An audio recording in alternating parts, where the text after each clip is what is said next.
Governor, I hope you're noting that although sometimes you like to give us a bad name, we were persuaded by your senator and another 11 senators that given your financial standing, we needed to do something in terms of affirmative action.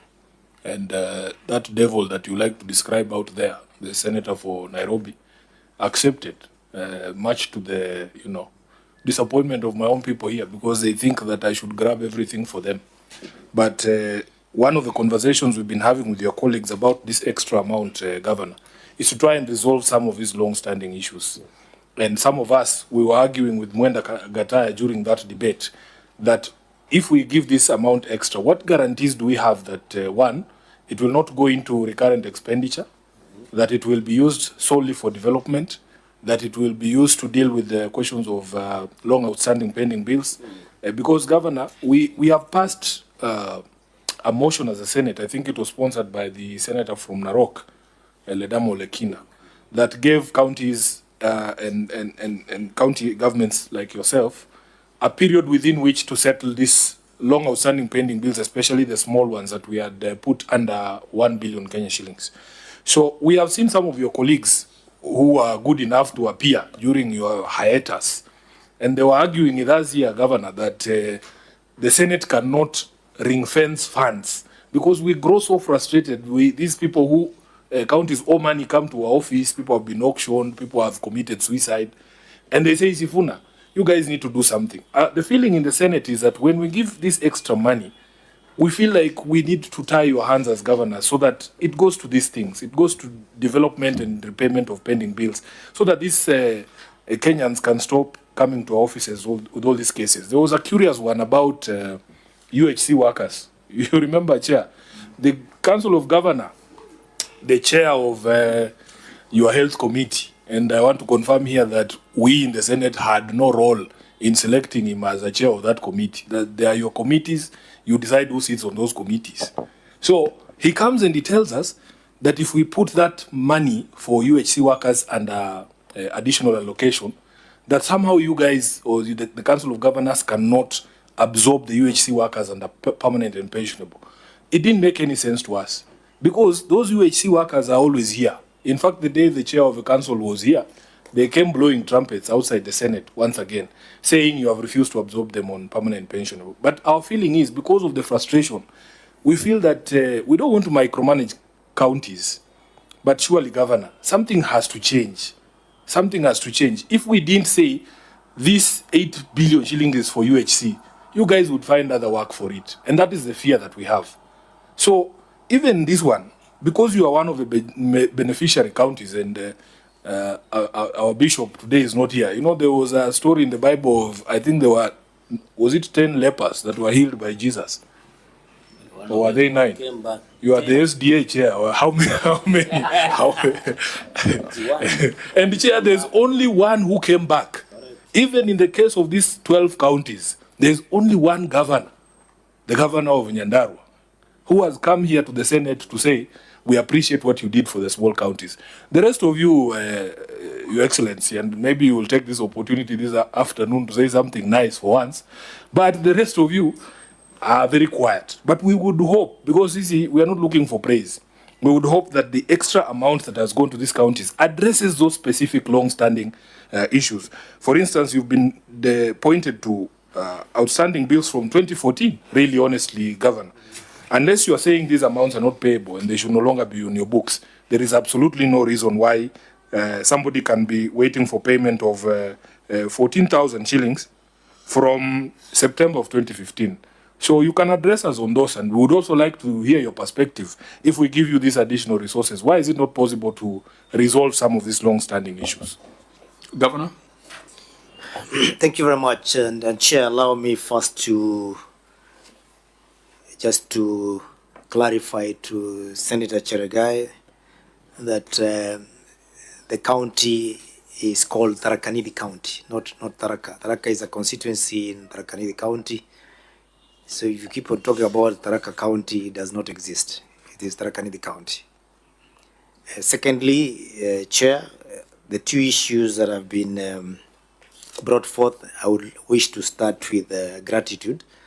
that yes, we did have an affirmative action for, I think there are 12 counties. The county of Nyandarua came in a bit late in the day. I'm not saying they were not deserving, definitely they deserved, and maybe that's why they were a bit excited and said thank you. I want to be the second one to say thank you. You seem to be very familiar with this matter. Yes, I do. Okay, now. So I want to thank you for that. And that was in the money that we received in the financial year that is now under audit review that is ongoing. So you are definitely going to see a lot of reports from the next appearance of senators, I mean not senators, but the auditors report on what has happened during that time. We were very clear as a county, I don't want to speak about the others, that these monies will be used to do something substantive that the people of Tharaka Nithi can be able to see and say, yes, we can see what the extra funds have brought to the county.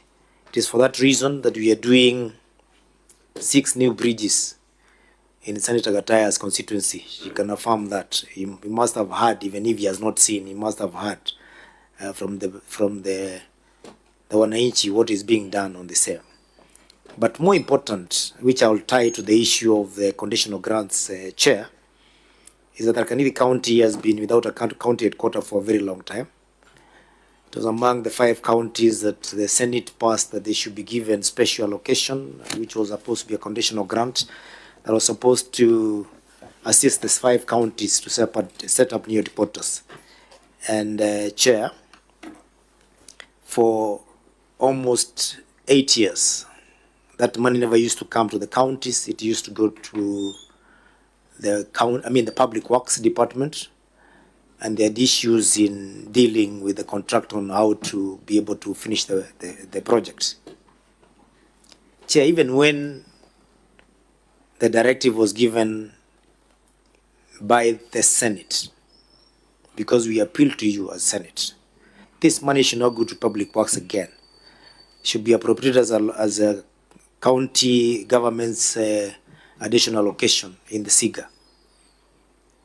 This money were appropriated, and I can tell you, Chair, our experience with the conditional grant is they are exactly what they are called here. They are conditional. Some of the conditionals in law, but the others are in the unwritten laws. You must be familiar with circumstances where you appropriate the monies in SIGA, the head of state signs this into law, and therefore it is just the responsibility of the treasury to disperse the money. And for 3 consecutive years, Tharaka Nithi did not receive even a single coin from treasury for the county headquarters. And we made a decision as a county that the extra monies you've given us, we'll use that money to complete the headquarters. And right now it's complete. We are just waiting final touches and placing furniture, which will happen within the course of this month. And I'll make sure that some of the guests will invite to come and see the fruition of 13 years of very tough, hard work by both the Senate and the people of Tharaka Nithi being a reality is Senate, and in particular, starting with our Senator, and we can also bring guests from this committee. So that money is being put to good use. I want to put that at rest, and it will be evident in the next audit cycle. Now, on the issue of UHE staff, which Senator Sifuna has rightfully put, I would like to clarify that we have no objection to the absorption of UHC staff. Those staff were recruited by counties, but they were being paid by the national government for a very long time. Now the MOH insists on transferring the payroll to us, and the money is appropriated in conditional grant. The same conditional grant that I've given you the story about, that the money that is normally guaranteed in being with us is not conditional grants. It is money that you appropriate in DORA. Conditional grants sometimes come late, and that is evident, and you can see the disbursement I can even give you the schedule that came out yesterday. Some of those monies were meant for last year. Now, if you give me a staff and you tell me I put their money in conditional grant, and you don't submit the money between June and December, you submit the money or release the money in January. Will that staff wait between June and January without a salary for the conditional grant to be released? Of course not.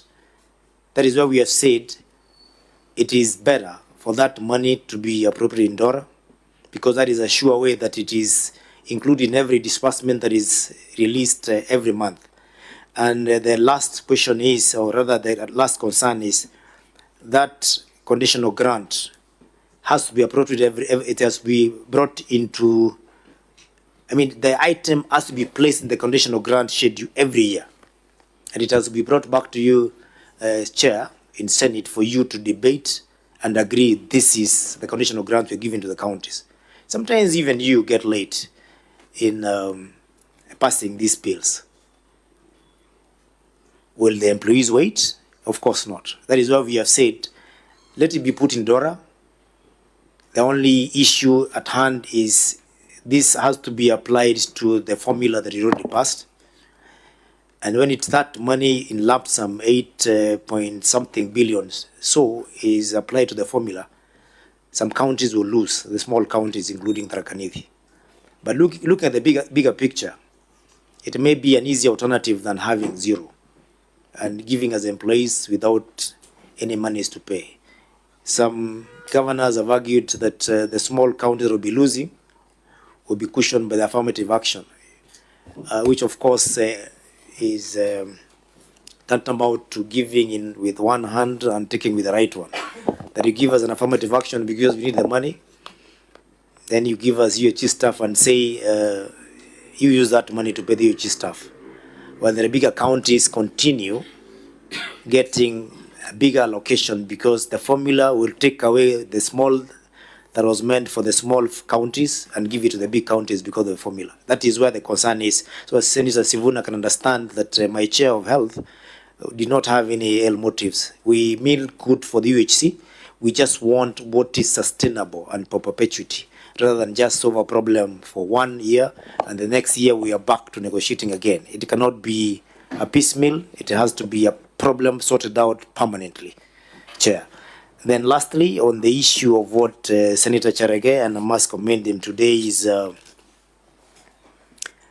very cordial. That's his nature. Well, let me not comment on that. You know, when you become cantankerous, I always become cantankerous. Order. So if you keep your cool, order. Let's not provoke each other. Yes. Okay, now proceed. Yeah, Chair, that one of the reasons why we have unnecessary pending bills, and Chair, and that should be reflected, and I would like the Auditor General to hear this. Probably that's the solution to this may come out of this meeting. When we are given, when we have a budget, which includes a conditional grant, we always proceed to work based on that promised receivables, which will be the conditional grant, the equitable share, and the outsourced revenue. By the end of the financial year, when contractors have projects that are already done, they have certificates are waiting to be paid, and the money has not been released, either by the exchequer or the conditional grant has not been realized, that becomes automatically a pending bill. Unfortunately, the system that the Auditor General used and the Controller of Budget used to establish whether work has been done is on the payment of the work that is done. Well, it is true we have projects that have already been completed, they are awaiting payment, which of course the Auditor General did not realize that is work done. They only use the records to show that since this work has not been paid, then the work has not been done. It is normally a different story. The Mwananchi is enjoying the bridge that has been done. They are enjoying a dam that has already completed. They are enjoying a water project that has not been that has been completed. But the Auditor General will tell you that you've not met the threshold for what you should have spent in development. Well, you've already done the project. However, it is at the cost of the contractors who lend us the money to do the work, or rather who did the work and they're not being paid. So that is something that should be harmonized, so that if we have resources in good time, we definitely have no reason not to pay contractors in good time.